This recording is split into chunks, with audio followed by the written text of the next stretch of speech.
My name is JoAn. I'm one of the teachers at the Village Zendo. I use he, him pronouns, and I lead a small affiliate group here in New Paltz, New York, just a bit north of the city. And this morning I was just sitting, struck by how punk Zen is, that this is like the ultimate sort of punk thing to do. Here we are on this gorgeous Saturday afternoon, at least here in the Northeast. I don't know where you're all zooming in from or currently at if you're listening to this at another time. But it's just beautiful. And there's 1,000 other things we could have chosen to do. Could have cleaned the house, worked on homework, gone for a beautiful hike, had brunch with friends if we're visiting from some distance, New York City, and haven't had a chance to catch up with our friends. We could have gone out to brunch with them as opposed to doing a zazen kai with them. But here we are doing it. We've committed to sort of sitting down and quieting our minds and seeing our true nature.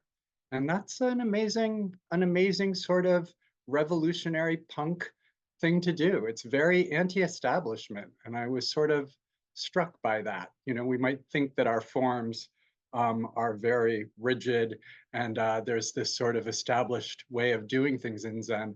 And yet we shouldn't lose sight of how radical this practice is to say, yeah, I'm not going to do all those things. I'm actually going to stop and just pay attention to right now. So I love this time of year. This time of year in the Northeast where the mornings are cold and the floor when your feet touch it is cold to your feet. But later in the afternoon, it's warm enough to just wear a t-shirt. So it's just sort of a perfect expression for me, and I enjoy it so much. And I'm always happy when this time of year comes. And it reminds me a little bit of the Grail. And I'm sorry I'm bringing up sort of memories that maybe some of you didn't participate in, but it used to be a place that we practiced in the summers with the Village Zendo. And it would get just excruciatingly hot in the afternoons. But in the morning, every morning, the bricks on the front porch pre-dawn were cold under your feet while you sipped your coffee. And it's just such fond memories, and it brings up that sort of time for me. So here I was sitting earlier in the physical Zendo, but I had to move down to my home because the connection was poor. I was losing my hotspot up there. So I ran down here. But as I was sitting in the Zendo, I was all alone, and our Sangha is growing up here. But for some reason, we've got people on vacation, people away, prior commitments. So I wasn't sure others were going to come and join me, but I was by myself. And I got to look out the door at the bamboo that is threatening to overtake the Zendo that our neighbors have planted, and it knows no boundaries. Bamboo is boundless. It's made its way into our yard, and it's yellowing, and it was just sort of lightly blowing outside and changing its color.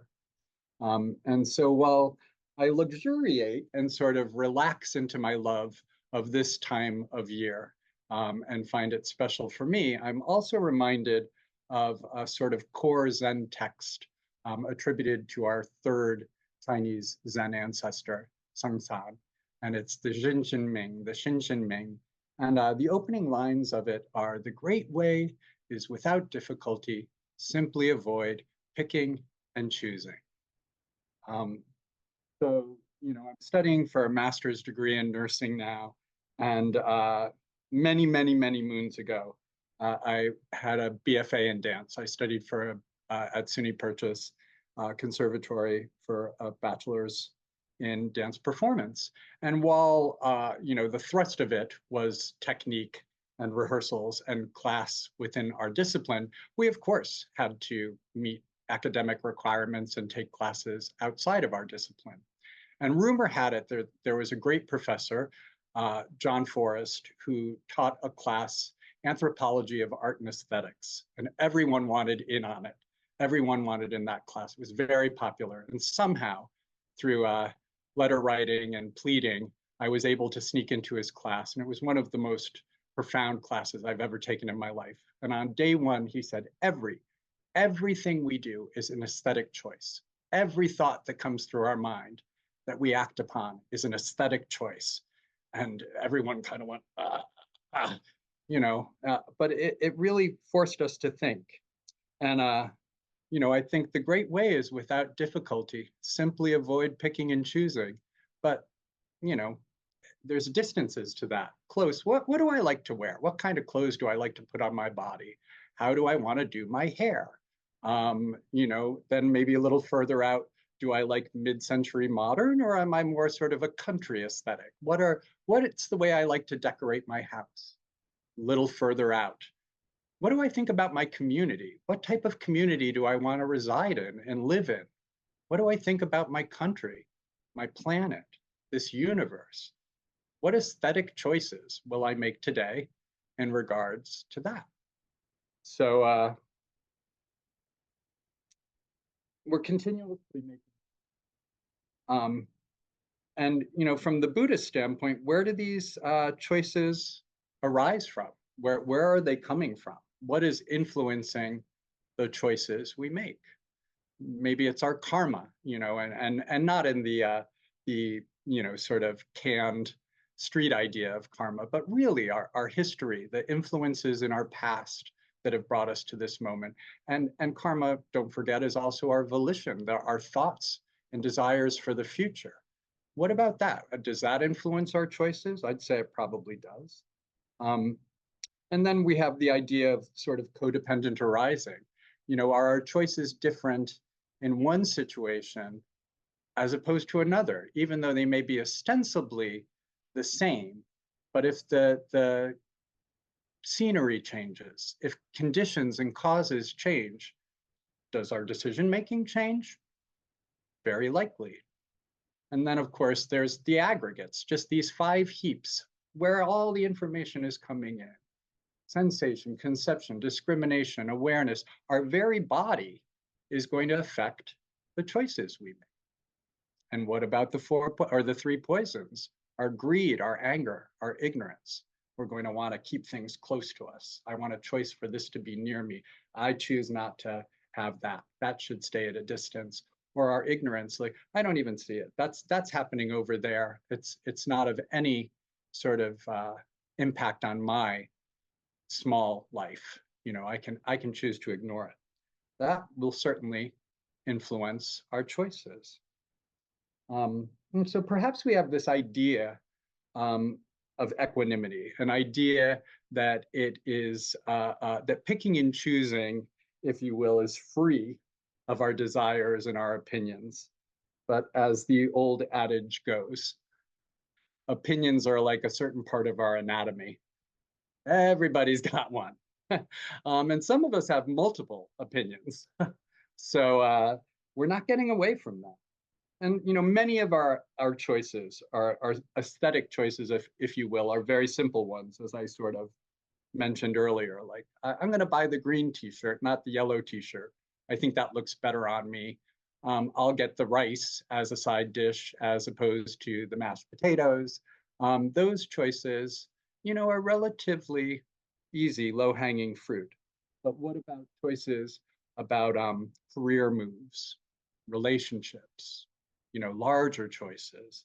Or like me, choices I've been thinking about lately are democracy and an upcoming election, and how my being and how my practice might influence those choices.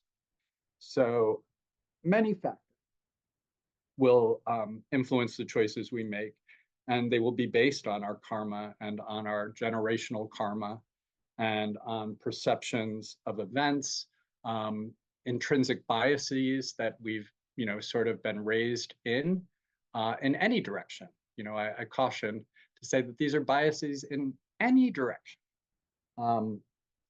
So in the master's program I'm doing now, it's in nursing education, and its focus is in holistic nursing. And I'm taking 2 courses, one of which is modalities, integrative, complementary, alternative modalities, sort of an overview of all of those. And the other is a teaching theory course. And they're both have started with a real anchor and presence that nothing in healthcare will come out of. There will be no good in a healthcare setting unless the provider is present and awake and aware and anchored in the moment. And there's some mindfulness speak around it, but it's really sort of Western medicine. Like, you got to show up and be present in the room, paying attention to what's unfolding in front of you. And I was sort of struck by that. And as I was doing the reading and writing papers around it, I thought, why isn't this in education everywhere? Why aren't we teaching active listening? Why aren't we teaching our children to be present, to be able to sit with what is arising moment after moment after moment? As I was thinking about that, there's valuable information in planning and doing and thinking, but there's really only agency if we are anchored in the present moment, which brings me to a part of the Xin Xin Ming that I thought spoke to this well, and I will read it to you. Being divided by opposites is the disease of mind, not perceiving the heart of things. Ease and joy disappear. The way is boundless, nothing lacking, nothing extra. Grasping and rejecting will not bring you there. Do not pursue external conditions, nor take refuge in asceticism.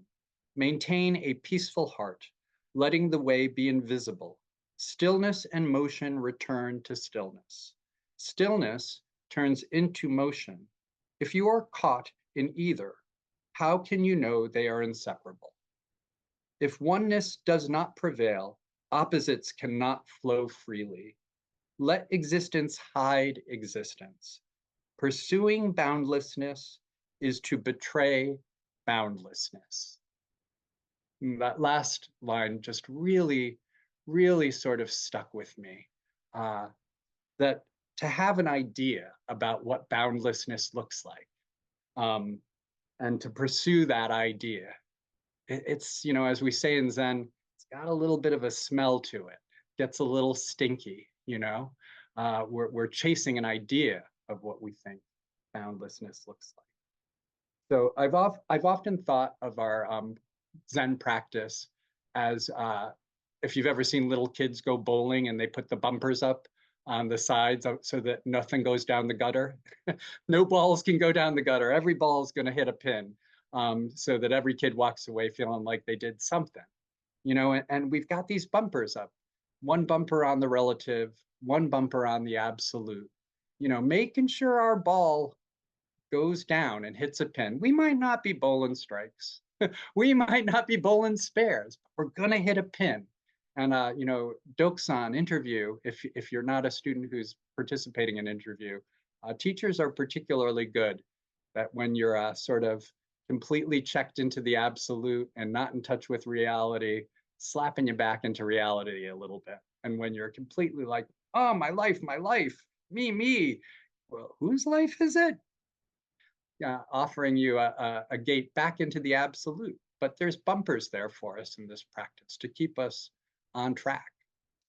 So in Buddhism, in Buddhist practice, cultivating mindfulness allows us to actually witness our process of decision making as it unfolds, noticing the arising of thoughts and feelings and tensions before they solidify into action. So rather than reacting out of our habit or impulse, we have that moment to see things as they are and to respond as opposed to react. So of course, there's a koan, because there has to be a koan. And it's the enlightenment experience, or perhaps one of the many enlightenment experiences of Joshu. So Joshu asked Nansen, what is Tao? And Nansen answered, ordinary mind is Tao. And Joshu asked, should we direct ourselves toward it or not? And Nansen said, if you direct yourself toward it, you move away from it. And Joshu asked, if we do not try, how do we know that it is the Tao? And Nansen replied, Tao does not belong to knowing or not knowing. Knowing is illusion. Not knowing is blankness. If you really attain the Tao of no doubt, it is like the great void, so vast and boundless. How then can there be right and wrong in the Tao? At these words, Joshu was suddenly enlightened. Maybe we just know we're right. Maybe our chosen candidate is the right candidate, and we're absolutely sure about it. I know I have very, very, very strong feelings, as I'm sure you probably know I do.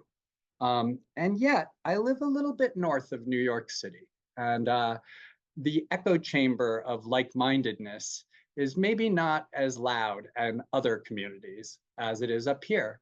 I have neighbors who have signs in their front yard that are probably different than mine. I sit at my lunch table at work and I hear political opinions that are radically different than my own. So I have an opportunity in each of those moments. Can I honor my karma and the aggregates and the poisons and my ingredients that fuel my opinions? And can I also honor the aggregates, the karma, the generational karma, the intrinsic biases that fuel someone else's opinion, while simultaneously speaking truth to xenophobia, homophobia, transphobia, racism, and just delusional falsehoods when someone is speaking delusional falsehoods? Can I do both those things? Can I recognize an opinion that isn't my own and also speak my truth? So it's not eyes rolled back in your head, capitulation, but a willingness to not get caught in the story, your story or someone else's story, not be pulled away from our anchor of presence. So as we sit with our choices, particularly in the next 51 days, and we sit with our preferences and our stories we tell ourselves, let us remember that each moment there is a possibility for liberation, to liberate ourselves, to liberate others, each breath, each moment, a gate. The practice is not about getting rid of our preferences or becoming indifferent to them, but really seeing them for what they are, seeing our preferences as they arise, and much like the leaves in fall, letting them fall away, land in that stream of consciousness and float away, because ultimately, even our preferences and our desires are impermanent. We may feel so strongly about them that they feel solid to us, but they too are passing and impermanent. So I encourage us to be guided by ordinary mind. It's discriminating, it's a discriminating mind, but it's a mind that's not stuck. It's vast and boundless in that it's not striving and it's not controlling, but it's trusting. It's a trusting mind that is anchored in the now. And I will leave you with a short poem from Zen Master Ryokan. In the stillness, by the empty window, I sit alone in solitude. The bamboo grove, a cold note in the wind, gently sways with ease. The full moon climbs through the pure night sky. The mind clear is at rest.